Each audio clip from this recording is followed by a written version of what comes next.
আসসালামু আলাইকুম ওয়া রাহমাতুল্লাহি ওয়া বারাকাতুহু। কুরবানি ওয়াজিব হওয়ার শর্তাবলী। ১ নম্বর মুসলমান হওয়া, সুতরাং কাফের উপর কুরবানি ওয়াজিব হবে না। ২ নম্বর স্বাধীন হওয়া, সুতরাং কৃতদাসের উপর কুরবানি ওয়াজিব হবে না, চাই সে মুকাতাব, চুক্তিবদ্ধ কিংবা ব্যবসার অনুমতিপ্রাপ্ত হোক। ৩ নম্বর জ্ঞান সম্পন্ন প্রাপ্ত বয়স্ক হওয়া, সুতরাং পাগল কিংবা অপ্রাপ্ত বয়স্ক ছেলে মেয়ের উপর কুরবানি ওয়াজিব হবে না। ৪ নম্বর মুকিম হওয়া, অতএব মুসাফির উপর তা ওয়াজিব হবে না, এমনকি হজের সফরে গেলেও।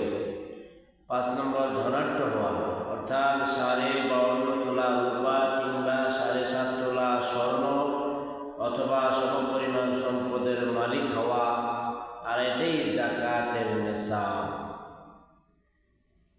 আর এই সম্পদ জীবন ধারণের মৌলিক প্রয়োজন হতে অতিরিক্ত হওয়া চাই, তবে তার উপর যাকাতের মতো ১ বছর অতিক্রান্ত হওয়া জরুরি নয়, বরং কোরবানির ৩য় দিনও যদি কোনোভাবে এই পরিমাণ সম্পদের মালিক হয়ে যায়, তার উপর কুরবানি ওয়াজিব।